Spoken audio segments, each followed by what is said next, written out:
नमस्कार, मैं हूं नम्रता पाराशर। आप देख रहे हैं खबर 24। चलिए रुक करते हैं खबरों की और खबरों में सबसे पहले बात करेंगे फरीदाबाद की। गौकशी के लिए ले जाई जा रही गाय और गौवंशों को बल्लभगढ़ आदर्श नगर पुलिस ने बरामद किया है। इन गायों को दिल्ली की तरफ से मेवात ले जाया जा रहा था और गौरक्षक इनका पीछा कर रहे थे। गौ तस्करों ने गौरक्षकों से बचने के लिए न केवल पथराव किए बल्कि कट्टे से फायर भी किया। इस दौरान गाड़ी का संतुलन बिगड़ गया और गाड़ी फुटपाथ पर जा चढ़ी। अंधेरे का मौका उठाकर तस्कर वहां से फरार हो गए। फिलहाल पुलिस ने बरामद 4 गाय और 2 नंदी को बल्लभगढ़ की नंदीग्राम गौशाला में भेज दिया है। सूचना पाकर पुलिस मौके पर पहुंची, जहां महिंद्रा पिकअप गाड़ी में गायों को बड़ी बर्बरता के साथ बांधा हुआ था। पुलिस ने गौवंशों को बल्लभगढ़ ऊंचा गांव की नंदीग्राम गौशाला में भिजवा दिया है। पुलिस की माने तो गाड़ी से काफी पत्थर और एक कट्टा बरामद हुआ है। पुलिस जांच कर रही है और जल्द ही इस घटना के संबंध में उचित कानूनी कार्यवाही की जाएगी। गौरक्षक शिवधैया ने की माने तो ये गाड़ी दिल्ली से मेवात में गौवंश को भरकर तस्करी के लिए ले जा रही थी। गाड़ी गौ तस्करों की है, महिंद्रा पिकअप, और आज इसमें 6 गौवंश हैं। कल भी ये हमारे हाथ से खेड़ी पुल पर से भागी थी। कल भी इसमें गौवंश भरे हुए थे और कल इसने पथराव किया था, हमारे ऊपर पथराव किया था और 2 फायर किए थे। वहाँ से ये भाग गई थी। आज फिर से हमारा नाका खेड़ी पुल पर ही लगा हुआ था और कुछ हमारी टीम बल्लभगढ़ में घूम रही थी। बल्लभगढ़ वाली टीम ने जैसे ही गाड़ी को देखा वो पीछे लग गए और हमारे पास कॉल आ गई। कॉल आते के साथ ही हमारी टीम जो खेड़ी पुल पर नाका लगाकर खड़ी हुई थी वहाँ से निकल गई। तो जब इन्होंने पीछा किया, पथराव आज भी जो तस्कर थे, गौ तस्कर थे, इन्होंने टीम पर किया था। टीम के कुछ हमारे साथी थे, उन पर आज भी पथराव किया था। किस तरफ से गाड़ी आ रही थी और कहाँ ले जा रहे थे इन पशुओं को? ये दिल्ली की तरफ से भर के आती थी गाड़ी और मेवात की तरफ जा। सर क्या शुभ नाम, क्या डिजिग्नेशन आपकी? मैं एएसआई होशियार सिंह, आदर्श नगर थाना बल्लभगढ़ से हूँ।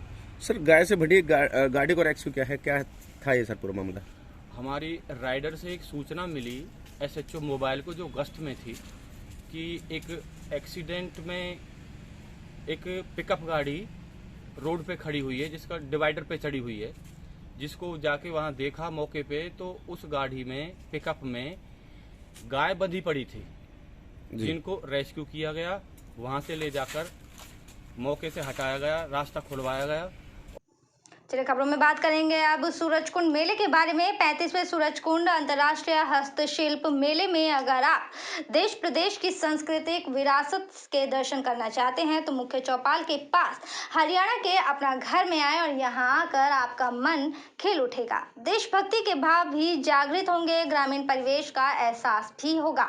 अपना घर में पगड़ी की प्रदर्शनी विशेष आकर्षण का केंद्र बनी हुई है। अपने देश की पगड़ी परंपरा का अपना इतिहास है। इसी इतिहास के बारे में पर्यटकों को जानकारी दी जा रही है। अपने घर में बैलगाड़ियों के लकड़ी के पहिए और खेती बाड़ी में प्रयोग किए जाने वाले कृषि यंत्रों की विविधता भी देखने को मिल रही है। अगर आप मेले में को यादगार बनाना चाहते हैं तो अपना घर में पगड़ी बंधवा कर सेल्फी ले सकते हैं। विरासत हेरिटेज कुरुक्षेत्र की ओर से इसकी व्यवस्था की गई है। मेला परिसर में आप मुख्य चौपाल तक पहुंच जाएं। चौपाल के साथ में ही हरियाणा का अपना घर है और दिल्ली के रास्ते से आने वाले पर्यटक छत्तीसगढ़ के गेट से होते हुए यहां पहुंच सकते हैं।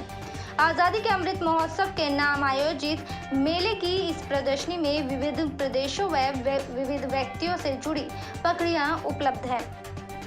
इनमें भगत सिंह पगड़ी, राजस्थानी पगड़ी, अकबर की पगड़ी, रानी लक्ष्मीबाई की पगड़ी, पंजाबी पगड़ी, मराठी, पठानी, शिवाजी, पृथ्वीराज चौहान, बाल गंगाधर तिलक, हिमाचली मुल्लादीन शेख पगड़ी और बीरबल मुनि मेवात खादर बागड़ क्षेत्र की पगड़ी विशेष रूप से पर्यटकों के आकर्षण का केंद्र बनी हुई है। यहाँ प्रदेश की अनेक पुरातन वस्तुओं की प्रदर्शनी भी लगाई गई है। प्रदर्शनी में ग्रामीण संस्कृति की झलक देखने को मिल रही है। अलग है, हरियाणा बिल्कुल डिफरेंट है। हरियाणा के लोगों का एटीट्यूड भी डिफरेंट है, हरियाणवी कल्चर भी बिल्कुल डिफरेंट है। हरियाणवी संस्कृति आप देख सकते हैं कि यहाँ पर सबसे ज़्यादा जो भीड़ है अपना घर में देखने को मिल रही है। यहाँ पर अलग अलग जो सेल्फी पॉइंट्स हैं वो हमने बनाए हैं। हरियाणवी चक्की आप देख सकते हैं, सांझी देख सकते हैं, गंडासा है, सेल्फी पॉइंट्स है, वो गड्ढा है, रेडू है, चौपाल का दृश्य है।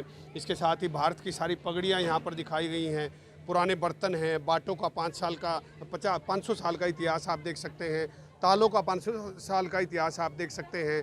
तो बहुत सारी ऐसी चीज़ें हैं, हमारा जो खारा है, दामन है, तो वो सारी चीज़ें हमने यहाँ पर दिखाई हैं ताकि हमारी जो युवा पीढ़ी है वो अपनी संस्कृति को जाने और इसके इतिहास को समझें। रुक करेंगे अगली खबर की ओर। हरियाणा सरकार द्वारा राज्य में नागरिक की सुरक्षा और कानून व्यवस्था को सुदृढ़ करने के लिए जुलाई 2021 में डायल 112 प्रोजेक्ट की शुरुआत की गई थी, जिसमें किसी भी प्रकार की घटना या दुर्घटना घटित होने पर आमजन को पुलिस की मदद जल्द से जल्द समय पर पहुंचाई जा सके, नागरिकों तक हरियाणा पुलिस के पायलट प्रोजेक्ट के बारे में अधिक से अधिक जानकारी पहुंचाई जाए।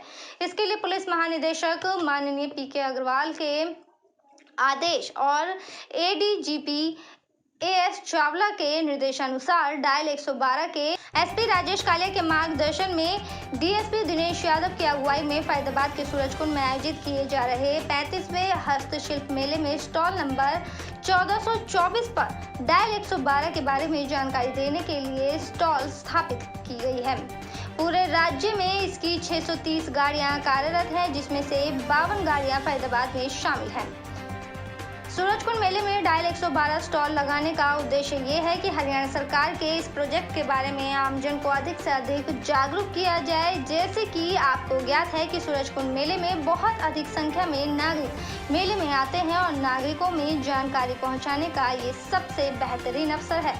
देखिए, हमारी मेले में 1424 नंबर बूथ है, दुकान है।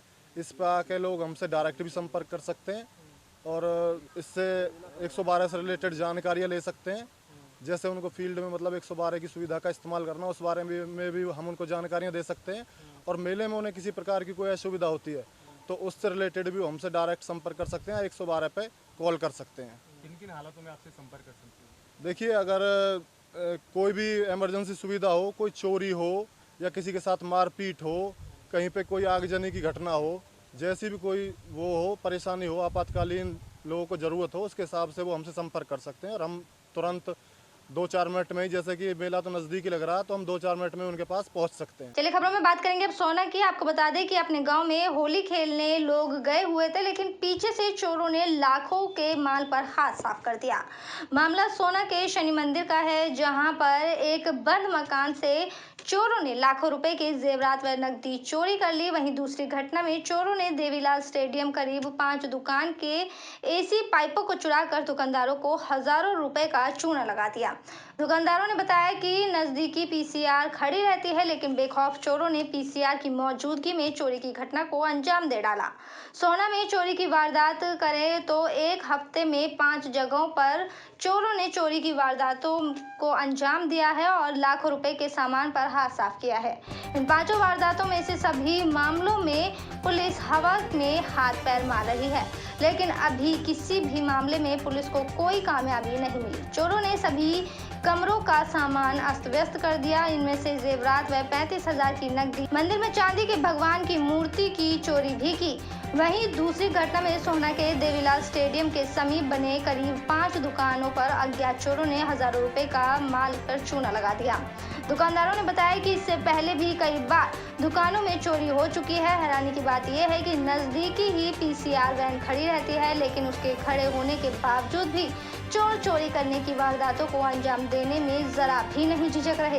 ऊपर जो होते हैं छत के ऊपर, उनके कॉपर के जो पाइप होते हैं वो सबको काट के ले गए हैं। कम से कम एक बंदे का 4 से 5 हज़ार खर्चा है और 7 से 8 एसी हैं कम से कम, और उससे पहले भी 4-5 बार चोरी हो चुकी है।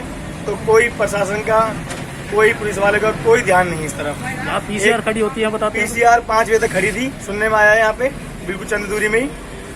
और एक बार चोर पकड़ के दे भी दिया था हमने अपना, क्या नाम है, चौकी के अंदर।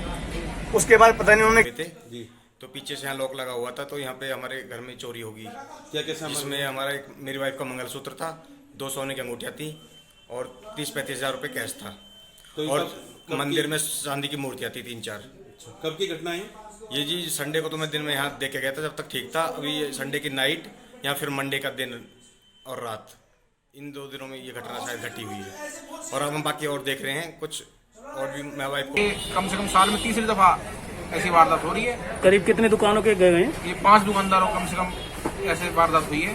करीब कितना का नुकसान होगा ये? हर एसी में कम से कम 4-5 हज़ार रुपये का नुकसान है। तो इससे पहले भी चोरी होती है यहाँ पे? साल भर पहले भी हुई थी, बीच में एक बार पाइप काट गए थे, साल भर पहले भी चोरी हुई थी, 2-3 बार ऐसा हो चुका है सर। तो इसमें कोई पकड़ तकड़ करिए कोई? पहले तो आउटडोर ही चोरी हो जाते थे, इस बार सिर्फ पाइप चोरी हुए हैं।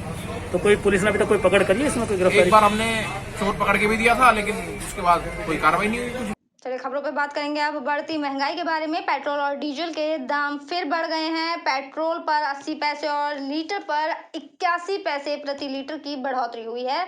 135 दिन बाद पेट्रोल डीजल के दामों पर बदलाव आया है। इससे पहले 5 नवंबर को पेट्रोल और डीजल के दामों पर कमी आई थी, लेकिन नई कीमतें मंगलवार सुबह 6 बजे से लागू हो गई हैं। आगरा के सिकरवार फिलिंग स्टेशन के संचालक सुशांत सिकरवार ने बताया कि 4 नवंबर को पेट्रोल 106.69 रुपये और डीजल की कीमत 98.64 रुपये थी। 5 नवंबर को इनकी कीमत कम कर दी गई और पेट्रोल पर 11.67 रुपये और डीजल पर 12.11 रुपये की कमी आई थी।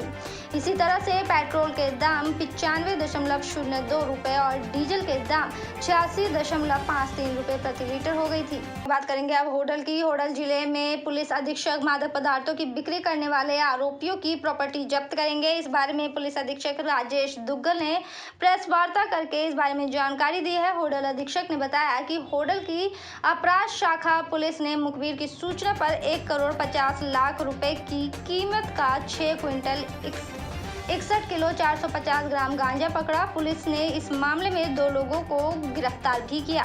पकड़े गए आरोपी इस गांजे को विशाखापट्टनम से कैंटर में भरकर बिक्री के लिए ताबड़ू सोहना ले जा रहे थे और पुलिस अधीक्षक राजेश दुग्गल ने बताया कि आरोपियों ने गांजे को लोहे की स्क्रैप में भरकर यहां से ले जा रहे थे, लेकिन पलवल और होडल के अपराध शाखा पुलिस की संयुक्त टीम ने आरोपियों के अनुमानों पर पानी फेर दिया और गांजे सहित दोनों आरोपियों को गिरफ्तार कर लिया है। पुलिस अधीक्षक ने कहा कि आरोपियों को 10 दिन की पुलिस रिमांड पर लिया जाएगा और जो भी मामले में लिप्त आरोपी है उसकी प्रॉपर्टी भी जब्त की जाएगी। कल हमारे सीआईए होडल के साथ मिलकर हमारी सीआईए पलवल ने एक भारी मात्रा में गांजा बरामद किया है, जिसमें एक कंटेनर था जिसमें कुछ और सामान भी भरा हुआ था। 2 लोगों को उसमें अरेस्ट किया, जिसका एक का नाम जमशेद है, एक का अरबाज है। तो दोनों को राउंड अप किया है, जिनके कब्जा से 661 किलो 450 ग्राम गांजा बरामद हुआ है, जिसमें 19 बोरे हैं और आज उनका नियमानुसार पुलिस रिमांड लेके आगे की तफ्तीश की जाएगी। तो सर कहाँ से लाया जा रहा था? कहाँ के? विशाखापट्टनम उड़ीसा से आया था और वहाँ पे ये लोग साथ में जो होटल्स होते हैं वहाँ पे लोग कांटेक्ट करते हैं, वहाँ से इनका वहाँ पे लोड करके देते हैं। और ये माल जो है ना साकिर है, गुनावट का रहने वाला है तावड़ू में, ये उसके लिए माल ले गए हैं। तो सर पहले भी इस तरह के काफ़ी गांजा बरामद किया है इसलिए पुलिस ने। सर जो जहाँ से आता है सर वहाँ भी कोई कार्रवाई की जाएगी? जिस तरह जो पीछे हमारी सीआईए होडल ने जो पीछे पकड़ा था वहाँ हम सोर्स तक गए हैं और वो हमने आइडेंटिफाई कर लिए हैं। उनको भी जल्दी राउंड अप करेंगे और जल्दी उनको अरेस्ट करेंगे। हमने उनके वारंट भी लिए हैं और उनको भी हमने आइडेंटिफाई किया है और इनको भी हम आइडेंटिफाई करेंगे। मेरे साथ खबरों में फिलहाल इतना ही। आप बने रहे खबर 24 के साथ। फिलहाल मुझे दीजिए इजाजत। नमस्कार।